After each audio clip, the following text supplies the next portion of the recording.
Since its launch in 2005, Broad Street Review has sought to promote the exchange of viewpoints rather than any particular point of view. To that end, we welcome commentary from professionals and amateurs alike about the performing and visual arts, as well as any other field of interest to our eclectic group of contributors.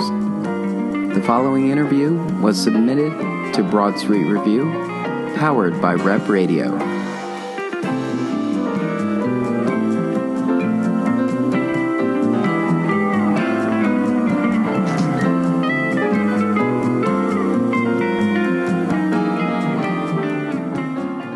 So I'm here with Thomas Choinacky. Yes. Welcome back to Rep Radio. It's been a while. Yeah, well, it was. I assume it was Apply Mechanics. Maybe was the last time. I feel like it. Ago. I remember definitely touching base with you and the participants of SoLow Festival, and then I skipped town for a little bit to continue my education, and then I came back and watched everybody else kind of step out a little bit and do their thing too. So it's kind of cool that everybody ends up coming back, and then we just sort of, how long has it been? Yeah. Happy to be back. Happy that things haven't changed too much. Yeah, cool. So I saw your the title of your production, A User's Manual, and I was just thinking about everything that was going on, and I'm thinking about how anxious people are in the world right now, and I was like, well, if life came with a user's manual. Yeah. And I started thinking of what would be in a user's manual, and it's one of those things where it's kind of like you have to live life in order to write that user's manual. Like you wouldn't be able to have that ahead of time. Like, so you're born, here's what you need to know. Yeah. It doesn't work like that for anyone. Yeah, the piece is really thinking about space and how the layers, the history of spaces, and how every place that we've been has impact on us now. Yeah. And so it's, the constant shifting that we don't usually notice at all. And I think about space as not just the walls, but also the people we interact with, and what happens in the world, etc. Yeah. The title itself actually is, I plucked it from a Georges Perec book, which is called Life, A User's Manual, which was at the beginning of my research for this project. So that was a huge inspiration in that novel, which is, the book itself is cataloging a single moment in time in a apartment complex. It's a French apartment complex that's like 10 stories, and every chapter is covering a single space and describing it in detail. And so that was kind of the inspiration for this. And I was like, what is my user's manual in this case? So when did you start writing this? Or when did it come to mind? When did it start coming together? It was, I don't even know the exact moment. It was over 4 years ago. And part of the provocation, I was reading that book, and then part of the provocation for me was building, a movement improvisation for myself as like being a theater artist and also intersecting with dance, that I was like, and I at that time felt really I didn't consider myself a dancer in any way, and also felt like afraid of improvisation in dance. And so I provoked myself to be like, I need to create an improvisation for myself. And for me, that how I could manifest it was to build an actual score of following a set of rules and for me to follow to build an improvisation for myself. Well, cool. So because you had this concern about how dance was factored into your life, Did you tackle that first, or did it come along afterwards? Did I tackle it first?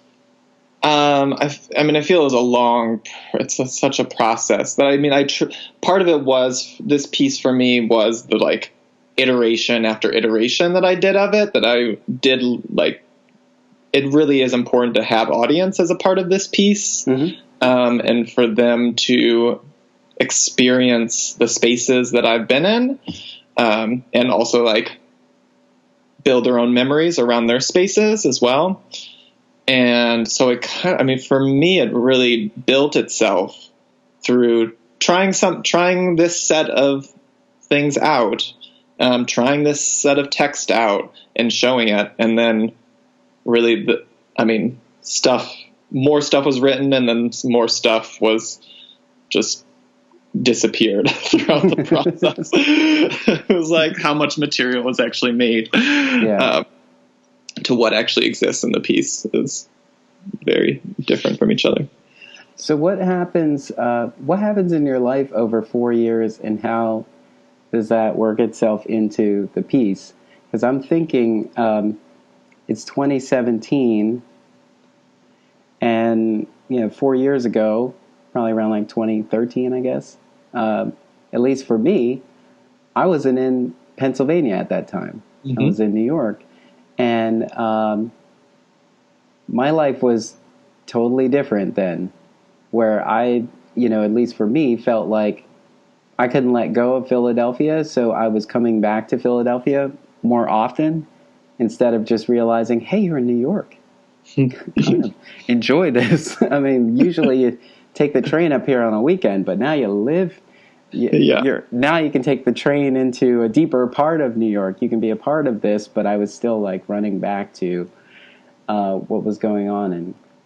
And so I can think of how my life has changed in 4 years, but how did your life, what happened in your life, and how did it realize itself into this piece? Yeah, that's a great question. I mean, I think about, in the piece itself, I talk about all the spaces that I performed it in before, because mm-hmm. that really does build the world for this. But just even for my body and the spaces that I've been in, I lived in Philly for all of those years. I didn't travel at all much during that time, but I did live in several different houses around town during that time. And yeah, the housing situation. I live in a co-op now, so I'm in a house with 9 other people. 3 of them are kids. Mm-hmm. And it's a really intimate, close relationship that we all have, and those personal impacts around space really is hugely impactful. Mm. And I can't help but think about the very recent times of the politics and the elections and Trump. And I'm like, this piece isn't overtly political in any way, but it is, everything that's happening there is building its own sets of architecture around people at large, and is impactful to me, and will affect the way that I move, from the protests that I've attended in the past few weeks, to the letters that I've written. And that all it is an accumulation, ultimately, that all these spaces and feelings add up to where we are right now, this moment. It's interesting, the thought of architecture and space as we do. Everything is sort of this reflection of the politics of the day right now, because when you think about it, here in Philadelphia, we live in sort of a bubble, or a box, if you will, and it's hard for us to kind of understand how people outside of this box perceive the world, which mm-hmm. I think definitely shines through on our social media channels, as especially with all the creative artists that we know between the two of us. The conversation is very much like, the world is going, is coming to an end, like at a rapid pace. And somebody else is saying, like, finally progress. And, right. It's sort of confusing because there's a time where you're just like, how do you not see this? But that goes to show you that everyone's experience is different. So the way people interpret architecture and space is going to be different for everyone. Yeah. I mean, as a part of the piece, in the development of the piece, I did all these different mapping exercises. I think as a part of my movement score, I think about maps and I think about them both abstractly and in very literal ways. And I did some workshops of this piece that I had the audience draw maps to, and then I would respond to their maps that they built.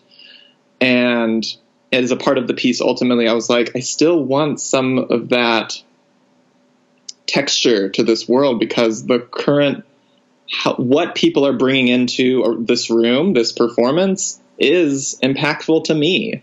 And whether it be someone coming in with a very political thoughts and background, to someone who's just wanting to come see a performance, someone who has tried to ignore the current state of our country, it's all possible.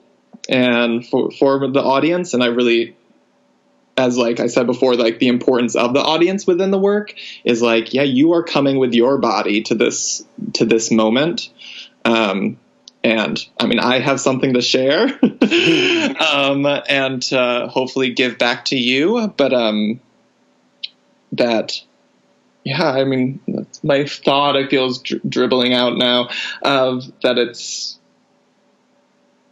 yeah, there's so many different agendas that are being brought to a gathering place, whether it be a social media network, or you like driving down a suburban road and seeing the Trump signs that are there. It's just exhausting, from perspective. I'm remembering, I think it was back in probably like 7th or 8th grade.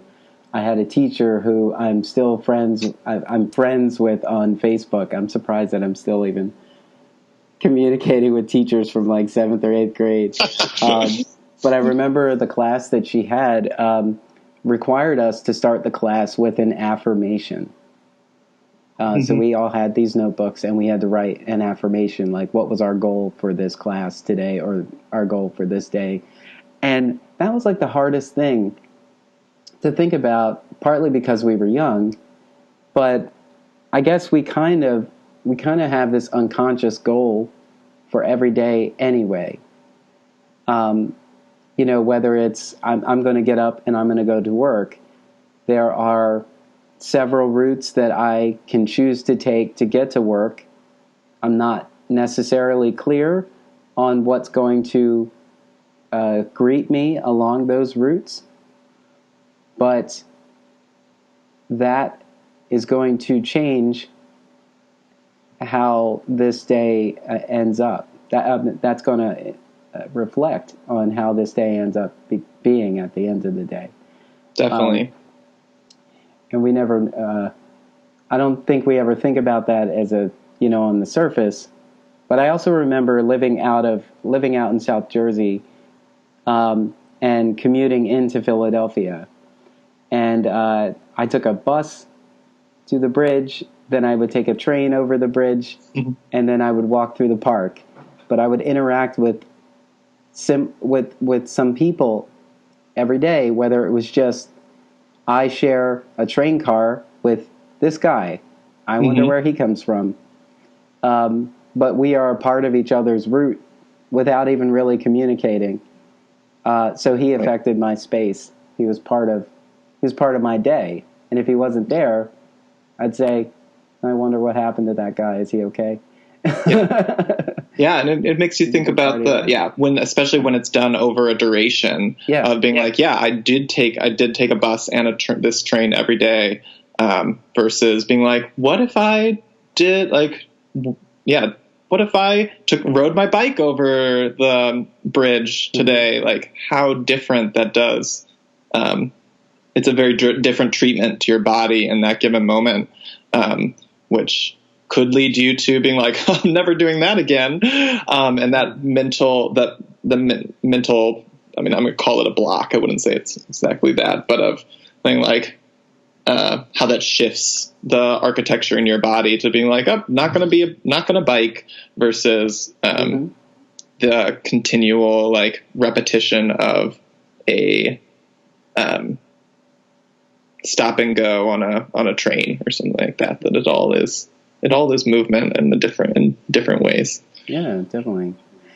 So what was some of the feedback you received from previous iterations of this? Well, I'd say that in the earliest versions, I was just doing my practice, doing the movement score, and really just responding to the architecture. And through that process, I was like, oh, the performance isn't just performing the score. I was like, this is, and really learned that from the way people being like, I didn't always know what was going on. And not that you always need to know what's going on, but, as a part of a performance, you don't want to, or for me as an artist, I don't want to have to be like, so this is what we're going to watch a play about. So pay attention to the, It's like, no, you want, I mean, now I'm about to get real personal. It's like, I'm just setting you up for it. I just want to let you know. That, I realized it wasn't just, I really needed to frame this into kind of a set of episodes that's in my mindset what it is, rather than being just this set of movement. And so I really learned that from the audience, and which also then brought in the idea of like, what the history that was now being built through all these showings that I did. So I feel like the biggest audience stuff was around like, what was unclear and what I needed to talk more about or simplify. I do a range of explaining of the spaces through movement versus text, and also abstracting that movement and allowing it to like land on my body. So at this given moment, my body can become a nail that was in this old horse barn where I performed. And no, people don't need to know what that always in a given moment, or sometimes they do. Sometimes they do need the guidance of where the piece is going and the accumulation of these spaces. So those were the big things I think I learned through the process. Of when are the moments to like hook them back into it, because I think a part of the piece is, even I'm describing a particular space for me, it's not completely explicit, so the audience can visualize those spaces, different spaces, and that I might be talking about something particular, and someone afterwards may say, oh, I imagined it like this, and someone else imagining it very differently, and how I have a memory of what it was actually, but they all can be different. Yeah. That's why I always think the benefits we have in regional theater are we have this opportunity to engage the audience, because it is more of an experience. Last year, I would share an image from a show that I was going to see, and I would title it, and I would just say today's entertainment or tonight's entertainment. But this year, I shifted it to today's experience, tonight's experience, because they are truly experiences. I'm committing to giving myself to this experience in this particular time frame, and I want to walk out with whatever I got from it. And so that was a good thing for me to kind of transition to as I was doing that. Mm-hmm. Yeah. I also think about, experiential, what is experiential within the piece. Mm-hmm. Both my work with applied mechanics and my own stuff, often the audience is they move at moments in the work too.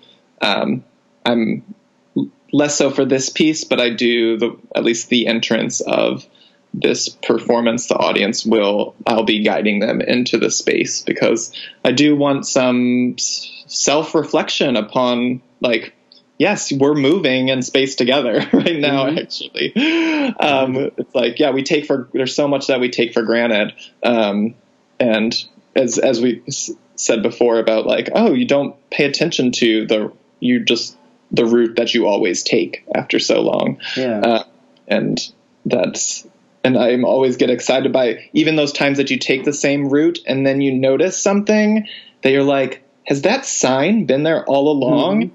And it probably has, actually. It just has popped up and been different. And that memory that has been invisibilized for so long. And that's what I get excited about these when I'm performing and thinking about these previous spaces, that there is the possibility. Some of it is an improvisation that by noticing a crack that's in the floor makes me remember that in this space it had this weird crack that was along the wall or whatever that I hadn't thought about before. So it offers those shifts in mindset around what's in a space that you thought you knew. Mm-hmm. When I was reading your description, it says this dance maps the imagined histories discovered through the cracks, smells, scars, and growths in the given moment. And was thinking about how certain smells take you to different places. Like it'll remind you of a point in life, where you felt a certain way, or a certain song takes you to a different space. Yeah. There's so many things that are, and you're right, we are so affected by space, we don't really think about it all the time, but that's why when, television or entertainment will show someone that's like distraught and it seems a little outrageous for them to say, like, I need my playlist, or I need my, song. This song contributes to this mood that I'm in right now. It takes me to this place or where you want to be. Or just as an artist who creates, there's probably an ideal space for you to create in. Mm-hmm. And since I brought it up that way, let me pose it as a question. What is the space that is ideal for you to create as an artist? Well, not ideal, but what have you found tends to be the space that you create in? Yeah, particularly for this piece, I just get excited actually by the shift in space, that I'm like, oh, I wouldn't want to be in this. I wouldn't want the same space all the time. Yeah. Which I'm like, oh yeah, how could an artist ask for a different space every rehearsal? It's a little extreme, but there is something. For this piece in particular, the specialness around responding to things, to new things and new worlds, and so ideally, I think about, like, oh yeah, today I want to be in. I could do it in my bedroom, and tomorrow I'm in a dance studio, and the next day I'm on a stage, and being able to add those together, to accumulate them as a journey that we're going through. And it's something, and I think because it meets something about the everyday, and that too, of that you had mentioned earlier, that is definitely true to this work, of that we this piece could be anywhere. Mm-hmm. I could do it anywhere, and having the opportunity to perform it outside, and and I have been able to perform it outside, and I'm like, oh gosh, when you perform outside, how much a space is moving on its own. Mm-hmm. That like there you have clouds that are showing you that things are moving. Yeah, the wind is blowing and the trees, and so you really see movement happening, and you're like, holy shit, how do I embody this movement? Yeah. So looking up saying a Broadway show would kill for this kind of height.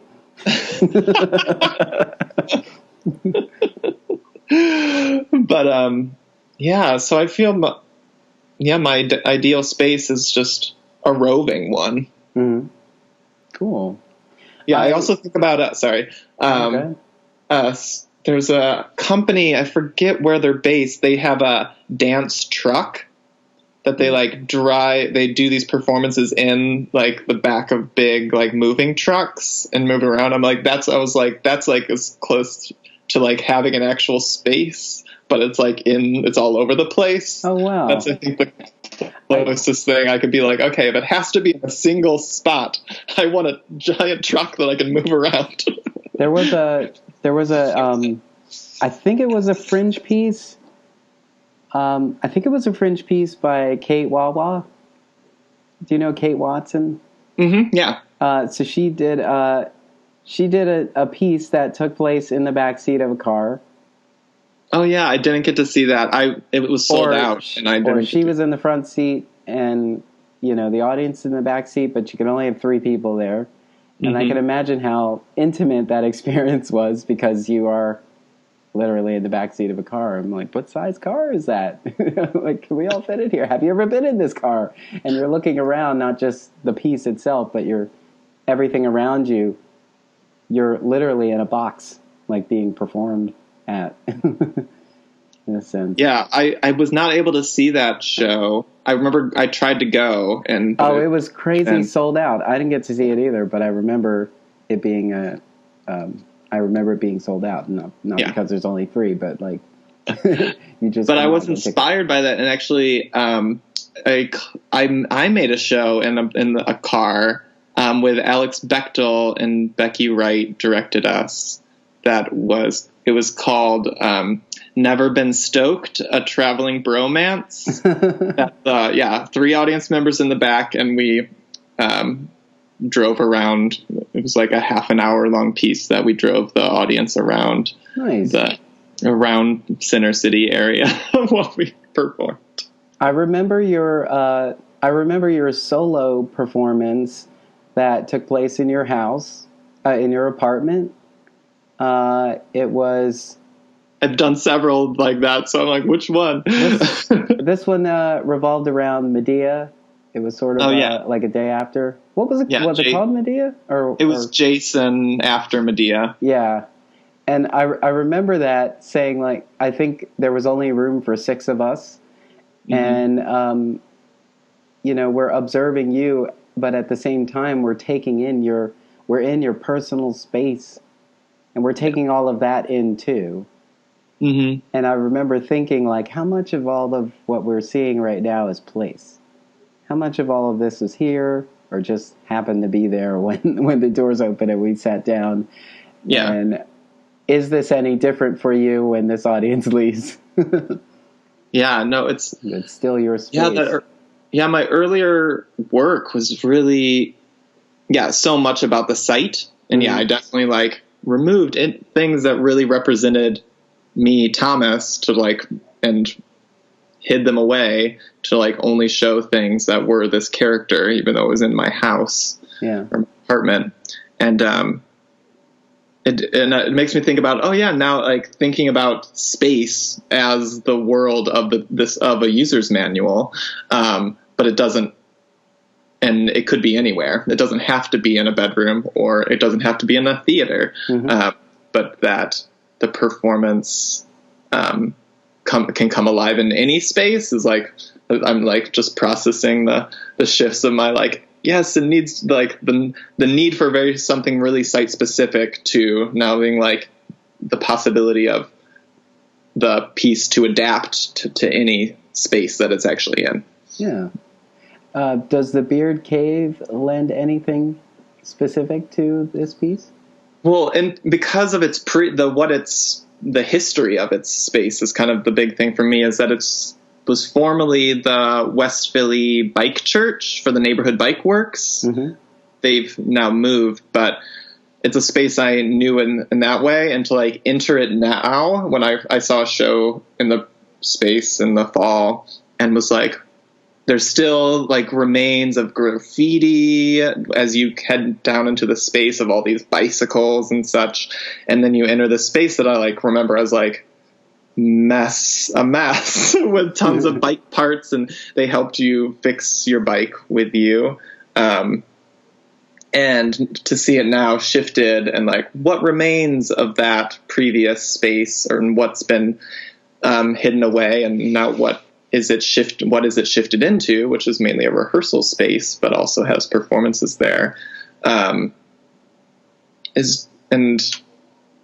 current space is just an exciting provocation, and also like the history of all the spaces that I performed in, like finding out like that I performed outside this horse barn. Like it's now a theater space. This was in Maine. But like this previously, there was a bunch of horses that were passing through this space. What that does to a performance of performed in a space that they built trolley cars in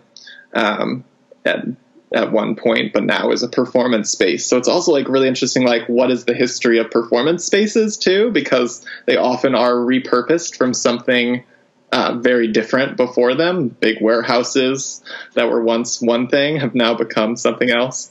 Yeah. And I find that really provocative and feeds the work.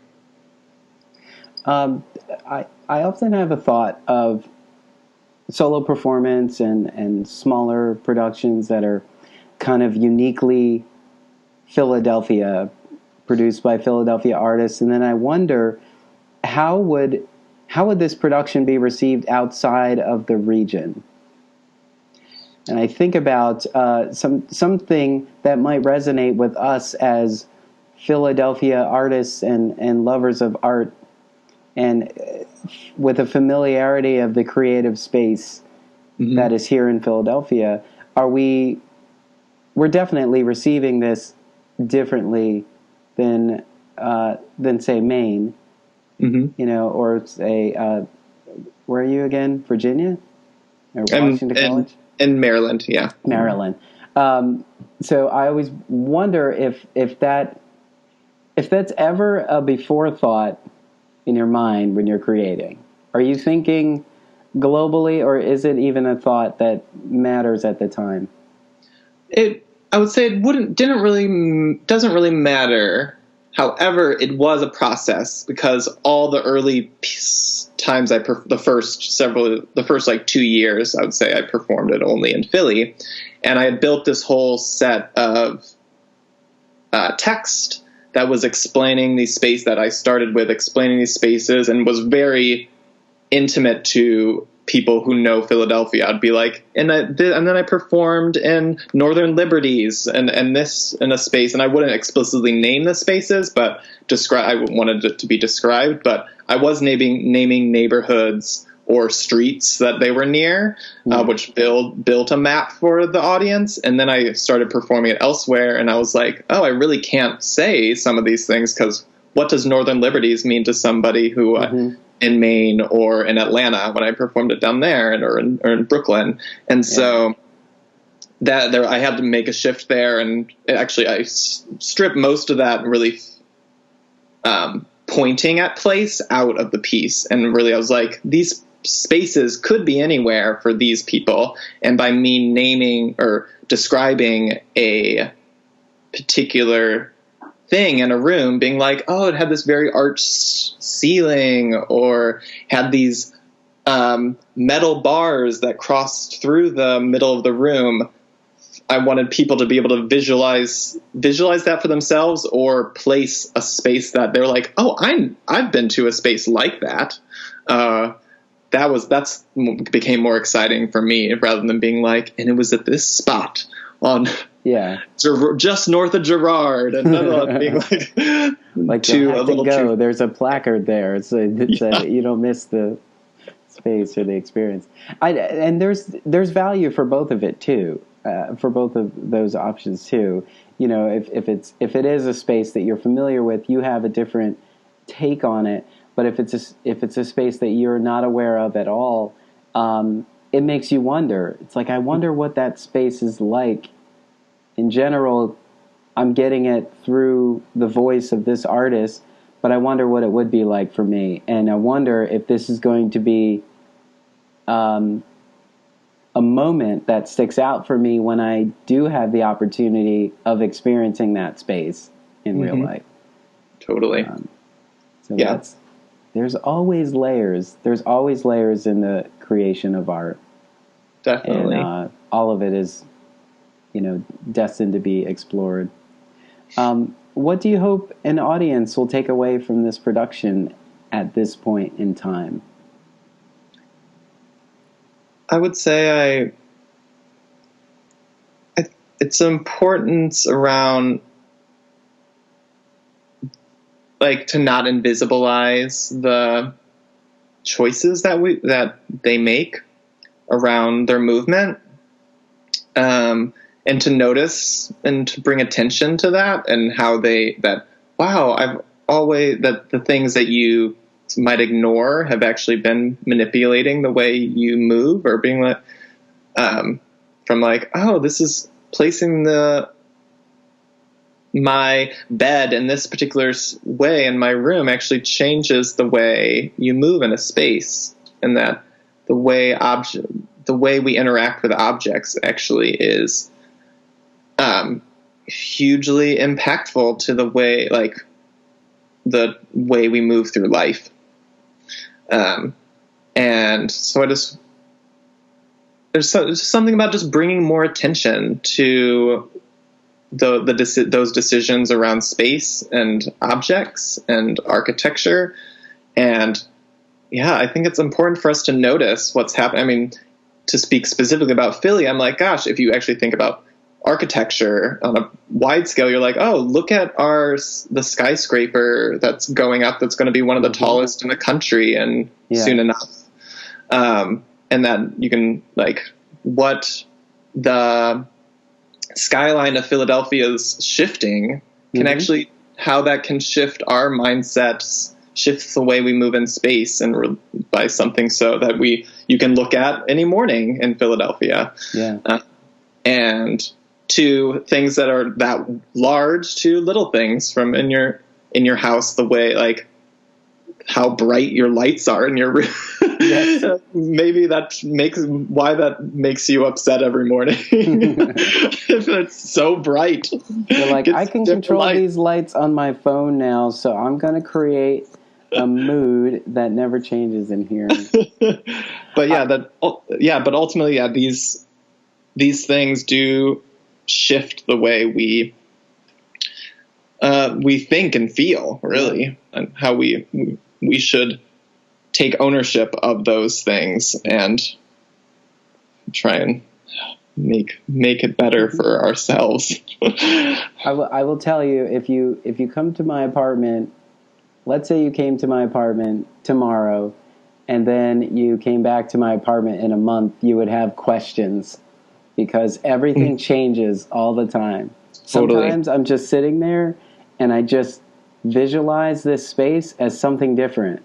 And then the next day I jump to it, and then everything is in a different spot. I don't know why.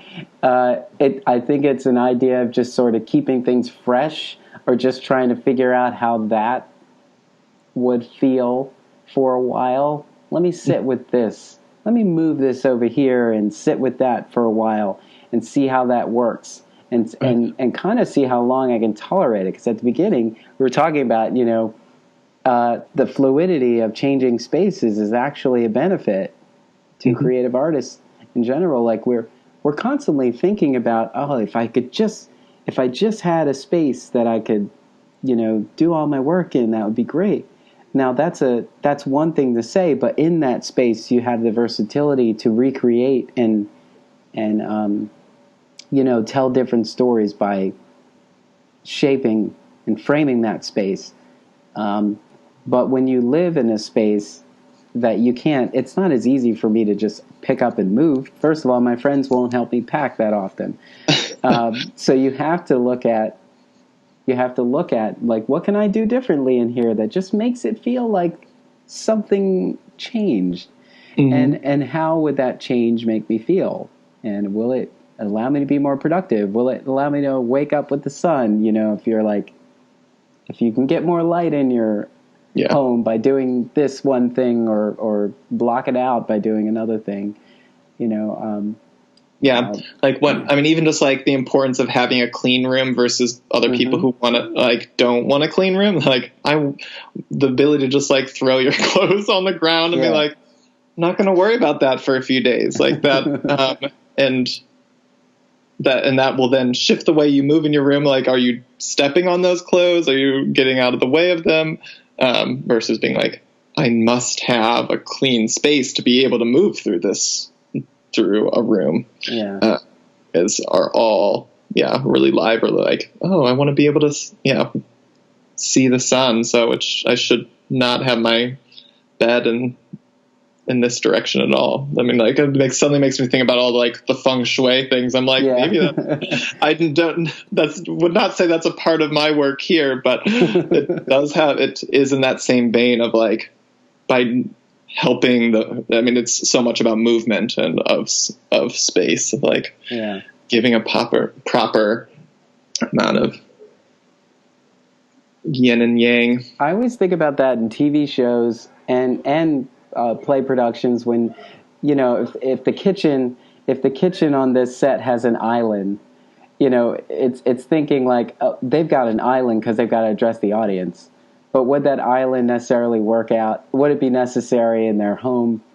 How some of the structuring is because we're trying to position your gaze, your view, versus would this actually work? And I think that's constantly playing in my mind too, because I'll tap into some piece of art that I enjoy, and then I want to try to incorporate it into my life somehow. I think that's where all this change comes from. If I go somewhere and say, oh, I like that. That was a good idea. I'm going to try to work that into my life and see how it fits. And it won't be the same at all because everything I have to work with is entirely different. Mm-hmm. But I like that curiosity. I think having that curiosity of life makes me think that I should have taken up urban planning. I'm in the right spot, but I do enjoy some urban planning. Yeah, no, one of Play Mechanics, We Are Bandits, I played a urban planner because my mind was all about like, who's making these decisions around space? Yeah. It does, what we say yes to or don't even know we're saying yes to because someone else is making that decision for us. Mm-hmm. It's real. The production's a user's manual. It's a new solo piece by Thomas Choinacky. And it's going to be running, if you're listening to this, it's running now through the 18th of February, and you can get your tickets at ausersmanual.brownpapertickets.com. We'll have the link everywhere you need to go. There's a Facebook page, too, or event page, so you can get more information on all that. And Tom, it was great to catch up with you. And thanks so much, Darnell. This is wonderful. You're down there in Maryland, and I'm here, and Punxsutawney Phil saw his shadow today, I think. I don't really know what that means. I think we're getting 6 more weeks of winter. Oh, it'll still feel like spring. It feels like forever, but we're really only like a week or so into a new administration. Oh yeah, gotta No, I don't even know. There's a ton going on. I wonder if they can do a report on happy hours right now. I feel like happy hours are just should be exploding right now. It's just a bunch of people needing a drink after work, having to talk about. Did you hear? I can't believe this happened too. Yeah, I mean it's not always at a happy hour, but I feel that's the end of every day, being like, what the fuck has happened now? Yeah, this is 2017 is the year of WTF. Mm-hmm. Yeah, but be sure to get out and catch a user's manual. It will be at the Beard Cave through the 18th, and we'll have the links for the tickets. And Tom, it was a pleasure to chat with you and catch up. Thanks for taking the time. Oh no, things froze up there, right there, in there. I missed one. Oh, I said thanks for taking the time. Oh, for the pleasure. Oh, my pleasure. So wonderful to catch up and talk with you, Darnell. Yeah, and we'll talk again soon. But I will definitely come see the show. Awesome. Look forward to seeing you. All right. And being back in Philly, too. Okay, have a safe trip, and have fun while you're there, too. Thanks. Take care. You too. This podcast is brought to you by Broad Street Review, the website where art and ideas meet. Since 2005, BroadStreetReview.com is the place knowledgeable Philadelphians turn for honest, independent, and passionate criticism and commentary about Philadelphia's dynamic arts scene. Join the conversation. It's free. You can reach Broad Street Review online at BroadStreetReview.com. Follow us on Twitter at Broad Street Review and like us on Facebook. To show your support for this podcast and our Philadelphia area arts coverage, please go to BroadStreetReview.com and click the button at the top of the page that says Contribute. Thank you for helping to keep the conversation going.